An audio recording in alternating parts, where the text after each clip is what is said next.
xildhibaanadii roolkoodii baa ka baxay meesha ay kula xisaabtami lahaayeen. xildhibaan ma jirtaa lacag laga amaahday dahabshiil lacagtaas oo cadadkeedu ahaa 5 maasuq maayarka lagu eedeeyay inuu 2021 xildhibaan waxaa jirta maanta waraysi aad bixisay waxaa ka mid ahayd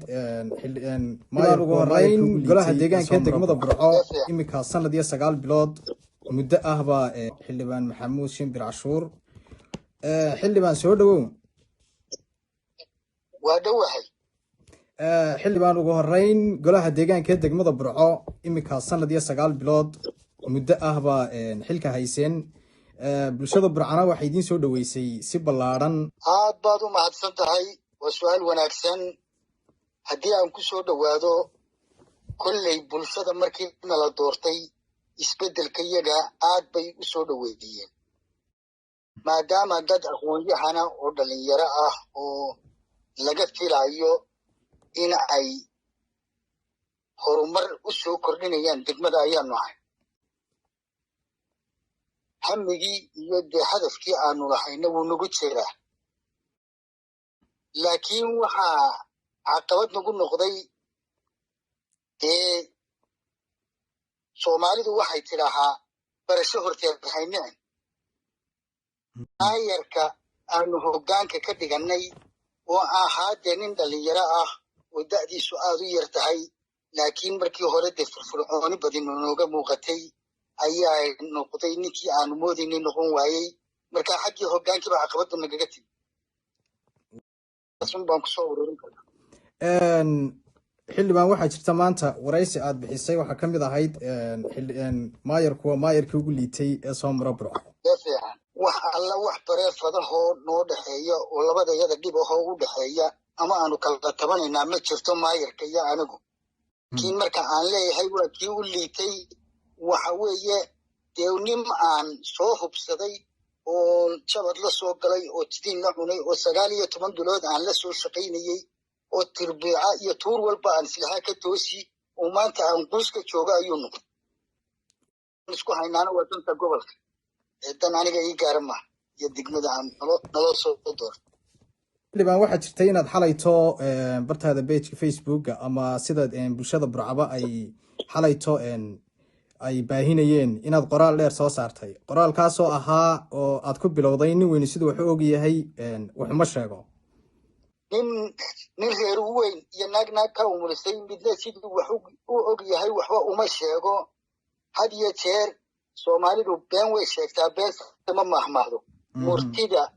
inkasta war hore loo maqlaaxiisa wacan keenin weer mahadda kii keena waa lala wadaagaa had iyo jeer waxaa halkudhiga iyo murtida iyo mahmaahda loo soo qaataa marka aad doonayso inaad ka mastuurato oo aanad uurku jirta ugu dhaadhicin ee aad hadalka korxaad ayaa loo soo qaataa sababtan u soo qaadanayana waxay ahayd in aanan uurku jirta ugu dhaadhicayn hadalka laakiin aan eedda cidi inay leedahay aan bulshada la qaybsado ujeedadeedu intaasu bay xildhibaan waxaa jirtay suuqa waaheen ee Hargeysa markii uu gubtay in xildhibaano golaha deegaanka maayar ku-xigeenka iyo xildhibaano aad adigu baan u maleynay inaad ka mid ahayd aad tagteen suuqa Burco ama hangarka halka loo yaqaano aadna ballan ku qaadeen in aad banaynaysaan ilaa haddana suuqi waa sidiisii warniyow kulley sidii aad waraysigaygii maantaba ka dhegaysatay waxaa jira golahu waa gole sharci dejineed iyo gole fulineed sharci dejinta markaanu nahay qaraaro ama qodobo aanu isnidhaahna waa danta degmada markaanu soo bandhigno waxaa laga doonayaa inay fuliso guddida fulinta oo duqa degmadu uu kow ka yahay taasoo suuqa waaheenoo keliya maaha suuqa waahayn banaynti markii uu gubtay suuqii Burco banayntiisa magaalada dhigaynteeda laamiga googo-aan kabkabistiisa xashiishka maarayntiisa xoolaha ka saaristooda qodobo badan ayaanu isla qaadanay oo kalfadhiyadii aanu qabanay aanu ku soo bandhignay hal qodob oo sidiisii u fulay ama wax ka fulayna ma jiro waana fadhiidnimada maayarka maanta aanu ku haysanno ee aan ku canaananayno ama aanu doonayno inaanu ku bedelaba waad mahadsan tahay waxaanu nahay xildhibaanadii degmada loo soo doortay ee codka bulshada ku soo baxay laakiin waxa aanu maantana ka cudur daartay in wasaaradda arrimaha guduhu iyada oo danaynaysa inaan la isbarbaryaacinin maayarada iyo maayar ku-xigeenka wakti la siiyo xayiraad ama xakin bay ku samaysay kalfadhiyadii ama mooshinadii. marka waxaa dhacday in aanu go'aamadii aanu soo saaraynay uu fulin waayo, shaqadii aanu u igmanay waanu cidnaba kaga baqayn. mar haddii mooshinkii ka xiran yahay oo aan xil laga qaadaynin, wuxuu dugsanayaa ilaa waa gardarro garab oge. xildhibaanadii roolkoodii baa ka baxay meesha ay kula xisaabtami lahaayeen ama ay ku dabageli lahaayeen. markaa taasaa caqabad nagu noqotay. maantana waan ka haddaynu dib ugu noqonno suuqa burco, waxaa jirta sheegaya in suuqa burco maayarka ay ganacsatadu siiyeen lacag, sidaa darteedna ay lacag ku qaateen, dabeetana banayntii taasi ay baajisay. kolley maalin dhexe oo bulshada burco aanu la hadal bulshadaada aanu home cable TV uu noo qabtay, waanu ka hadalnay. taa su-aalihiina lagu weydiiyeyna way ku jirtay. marka taas horaanu uga jawaab. wax lacag u aanu qaadanay iyo wax nala siiyey midna ma jirto, laakiin waxa ay ka timiyuun xakintaasi xagga fadhiidnimada maaya. anaad baad mahadsan tahay. lacagtaa musuqmaasuqay way jirtaa. waxay ahayd 2021 bishii December dhammaadkii sanadkii hore ee 2020 ee aanu qabsanay ama la wareegnay xilka ayay ahayd. waxaananu shir jaraa'id ku qabanay annagoo 7 xildhibaanay hudheel ka mid ah hudheelada burco aanu ku eedaynayno musuqmaasuq iyo inuu lacag aanaan isla ogeyn oo aan ku bixin ogolaanshiyaha golaha deegaanka in uu maayarku qaatay. lacagtaa waxaa laga soo iibiyey 2 iskarogo iyo 5 gaari oo yaryaroo barabogosa oo lacagtoodu haddii la isku daro aanay gaaraynin 150 kun. marka intii ka dambaysay markii magaaladii nagu kacday ee culimadii iyo waxgaradkii la yiri wakti hal la siiyo, waxaanu u dhammaynay hoos. waxaanu niri maanta khaladkii ugu horreeyey hadduu yahay u dhaafa.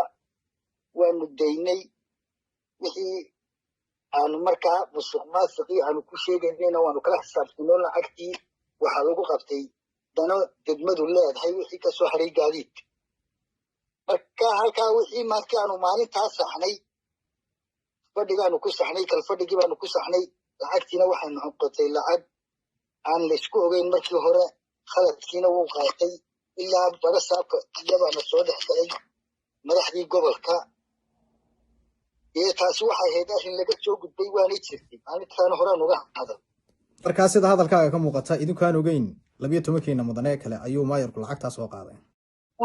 horta markaa amaah la doonaya in la qaato waa in golaha laga ansixiyaa. marka keliya aanu ku haysanay iyadoo hawshu ay tahay wax loo baahan yahay,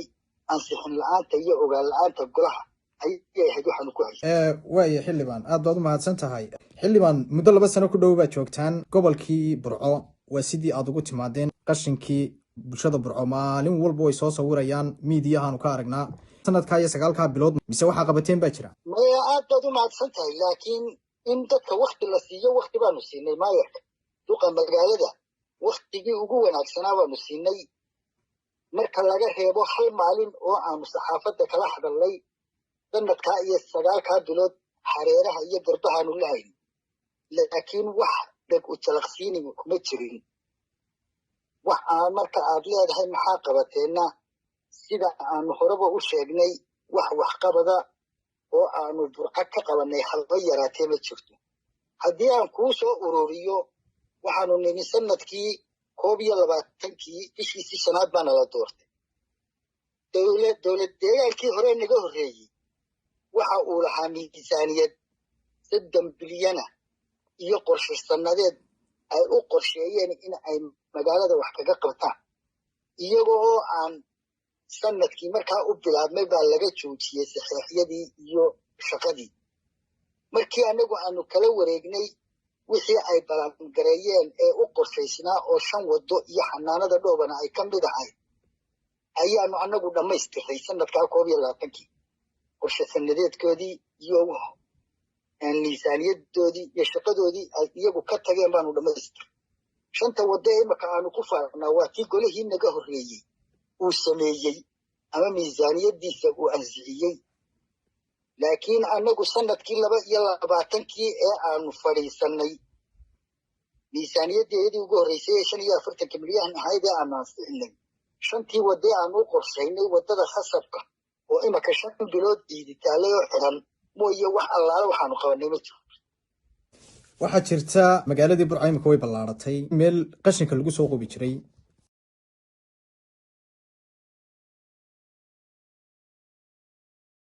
in jiray oo god ahayd magaaladii imika halkii way gaadhay waxba uma dhinna halkaas waa la gubaa kudaafada qiiqi wuxuu ku soo noqonayaa xaafadihii magaalada gaar ahaan xaafadaha wadada halka hodan qayla marta iyo taas laftarkeedu miyaanay dhibaato iyo xanuun ahayn dadka bulshada aanay halis ugu jirin maxaa qorshe ugu samayn weydeen aad halkaa aan ku yar saxay magaaladu halkaa weli may gaadhin godadku markii horeba aad bay u fogaayeen imakana sidii bay uga fog yihiin magaalada kuma dhowa marka halkaa qorshe waanu ka leenahay in mustaqbalka haddii alla idmo aanu dib uga rarno oo aanu qorshe waanu ka leenahay kalfadhiyada soo socdana insha allah waxaanu doonaynaa inaanu kaga hadalno laakiin meel imaka qiiqeeda iyo dhibteedu magaalada soo gaadha halkaas maaha ma jirtaa xildhibaan wadada balaase iyo wadada qasabkaba in kontaraadkeedii iyo hawsheedii la dhamaystiray ilaa haddana aanay dhaqaaqin wadada balaasa kuma jirto wadooyinka qorshaysan ee anagu aanu qorshaynay waa wadada khasabka wadada gaxa wadadan suuqa ee sakatab yahuud marta wadada alnajaax iyo wadada sheekh bashiir shantaa wada ayaa noo qorshaysnaa sanadkan 2022 marka wadada khasabka unbaa ogay carratuurkii la dhigay waana la bixiyey kontaraadkeedii insha allahu tacaala in ay dhaqaaqdana waa rajaynaynaa wiilka soo socda waxaa jirta magaalada Burco waxaa saameyn weyn ku yeeshay qashinka suuqa dhexdiisa berigii aad timaadeen waxaa samayseen balayn ah meelihii qashinka lagu guraayay waliba ururo iyo bulshadu Burco ay iska kaashatay oo ay soo sameeyeen iyaga laftarkoodu meelihii lagu guraayay imikana waxaynu aragnaa laftarkoodii meelihii qashinka loogu talagalay lagu guraayay oo suuqa la jajabiyey oo qashinkiina suuqa yaallo qashinka magaalada horta wax aanu si wanaagsan u maaraynayba waxaa jira qashinka waxaa jiray goobo cayiman oo ilaa 6 goobood ah oo suuqa dhexdiisa ahaa hadday tahay saylada hadday tahay halkan maxkamadaha hadday tahay xerada milatariga hadday tahay cabdalla nuuri oo qashin qub ahaan jiray oo iska qiiqi jiray uunoo magaalada dhexdeeda ahaa goobihii goobo meherada ka furan yihiin goobo lagu ganacsado goobo iidaha lagu tukado intaba way leeyihiin markaa foostooyin baa jiray